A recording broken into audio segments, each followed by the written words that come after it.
So, gagawa tayo ngayon guys ng grid tie. Paano nga ba gawin ito? Katulad nito, meron siyang dalawang solar panel input. So, dual string siya. Tapos meron din siyang battery. Ayan, positive, negative, communication. Ito yung kanyang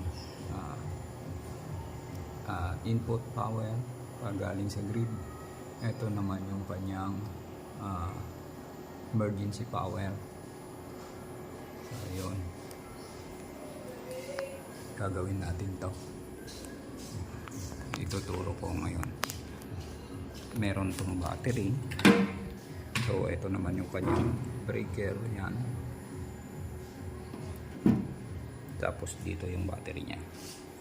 Tara, i-design natin. So yung grid tie na setup natin ngayon ay meron siyang siyam na solar panel. So meron tayong 1 2 3 4 5 6 7 8 9. So, kulang pa kasi yung ating datong.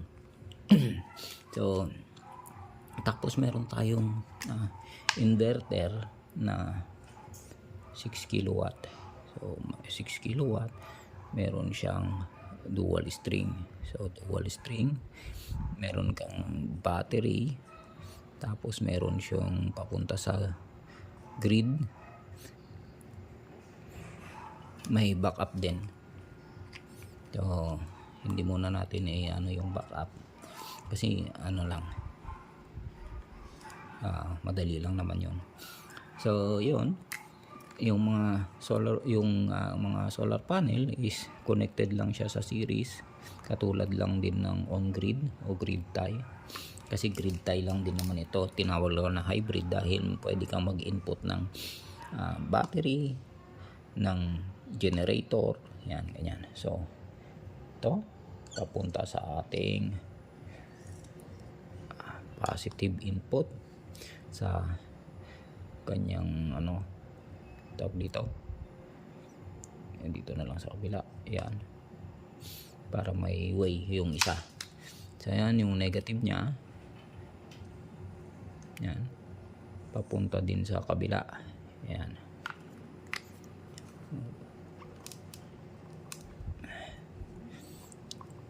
Permanent ba to? Yan.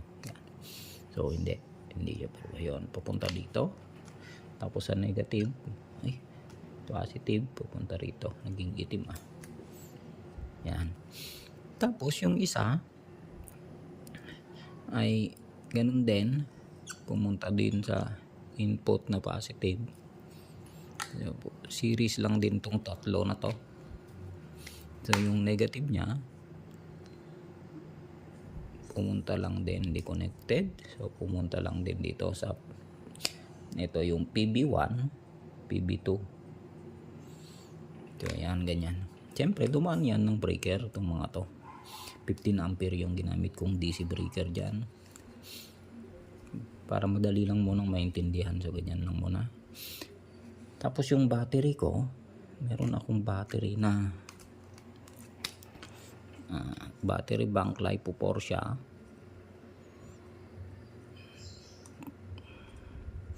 na 48 volts. So yon yung positive ng battery. So hindi connected yan, papunta dito sa positive ng battery. Yung negative syempre dumaan sa breaker, guys, yan.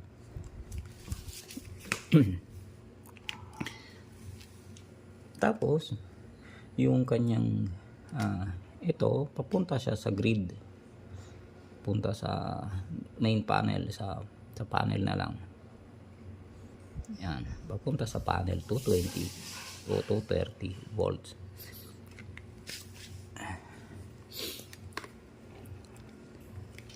Ito ay 6 kilowatt.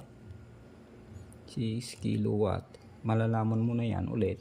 So 6,000 divided by 230 kung ilang ampere yung breaker mo na gagamitin dito. Sa battery naman, ganun din, parang ganyan lang din. So battery is 6,000 watts ulit yung aking inverter over 48 volts. Yan, 48. So malalaman mo kung ano yung breaker na gagamitin mo dito sa battery. So anong ampere, yan. Tapos sa panel mo naman, hindi na kailangan computein. Sabihin natin 14 ampere itong mga panel na to. So ang breaker na gagamitin mo sa kanya, sa mga to, is 15 ampere. Kung may 16, ganun. Alam ko meron may 16 ampere. So pagka 15 kasi masyadong malapit, maari siyang mag-trip pagka naka full blast yung sikat ng araw. So kung may 16 na lang. Pagka 13 ampere, safe na safe yung breaker natin na 15. So yun. Tapos yung emergency naman, yung meron pang emergency ito,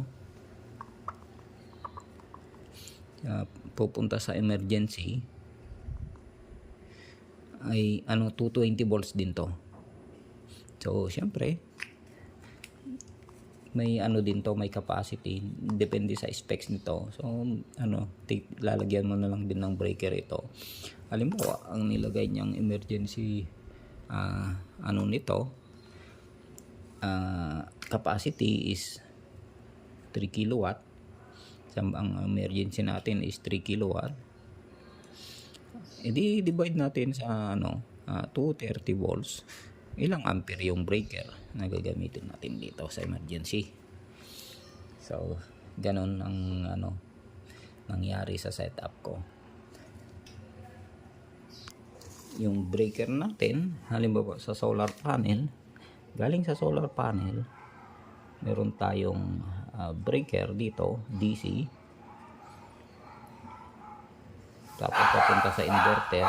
Ang computation niyan ay makikita dito 80% dapat. Halimbawa, yung breaker mo is 15 ampere, multiply mo ng 80%, malapit doon. Or pwede mo rin naman taasan, mas mataas sa panel na ampere. Kung 14 ito, gamit ka ng 15, pero mas maganda yung 16 kasi sa 80% nga So DC breaker mo ay 16 kasi nilagay ko 14 16 ampere. Meron ganito na breaker 16 ampere yung mga MCCB. Tapos sa natin sa battery ay ilan to? Pagka dinivide mo to, 6,000 divide 48 volts, nasa 225 yata ampere. So ito yung battery breaker mo. Ito namang itong 6 kilowatt AC breaker. So mga so 6,000 divided by 230, so mga 26 ampere, mga ganon. So 30 ampere. So 30 ampere naman yon. Kung 26 kung 26 ampere yung na-compute natin. So 30 ampere. So yon, ganun lang. Again, huwag kayong gagamit sa mga on-grid tsaka hybrid ng THHN galing sa solar panel. Magkakaroon kayo ng fault dito. Dati ang naranasan ko is OLC na fault. So PV cable ang gamitin nyo, yung mga ganito. So, meron naman siyang, yung panel mo dito ay meron nakaabang na ganyan dyan, positive, may nakaabang yung dito.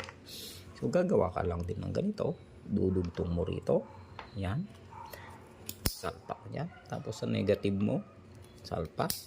Tapos yung dulo, yan, papunta sa DC breaker. Yan, papunta sa DC breaker, 16 ampere. Pagdating sa kabila ng DC breaker, bidirectional to Pwedeng dito, pwedeng doon, kung saan yung mas convenient sa inyo. So ganyan, tapos papunta dito sa 6 kilowatt, parang ganito. Yan. Tapos ganun din sa isang string, dadaan sa breaker 16 ampere o 15, tapos punta dito. Tapos ang sequence ng pag-on nito ay kailangan sundin based dun sa manufacturer. Ang ano kasi nito, pwede kang i-on muna yung breaker ng panel ay ng yung first time na i-on, so i-on muna yung yung breaker ng solar panel on, tapos i-start itong inverter mo. Pag nag-initialize, isi-set mo na yung mga parameters na kailangan mo, yung lalong-lalo na yung grid frequency, voltage, kung ano yung location mo sa mundo, no? Kailangan sineset yun kasi nagdedepende, naka-code naman yun kung ano yung code na sa Pilipinas. Kung nasa Pilipinas ka ay may code para magagamit mo yung voltage mo na 230 volts, tapos yung frequency mo na 60 Hz. Importante kasi yon. So pag na-set mo na yon, isi-set mo na rin yung sa battery parameters mo, kung lithium ion ba yan, LiPo4 o lead acid. So yon, ganoon. Pag na-set mo na, pwede mo nang i-on yung AC. So AC breaker, i-on mo na para mag-synchronize sila. Pag nakasync na yan, ise-select mo na yan dito yung battery, with battery, tapos charging kung ilang ampere ang gusto mo na charging niya, ano yung discharge current niya, ano yung lobat niya, depth of discharge niya. Yun, yung lahat ng parameters na ngayon sineset mo, pati na rin yung kanyang communication. So sa lahat ng bagay, doon ako nahihirapan sa communication. Ay, madali lang to sa akin yung communication, medyo nahihirapan ako mag-set.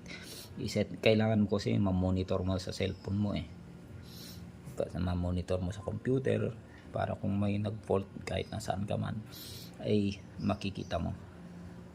So yon guys, susunod subukan kong makakuha ng video kung paano mag-set ng ng communication.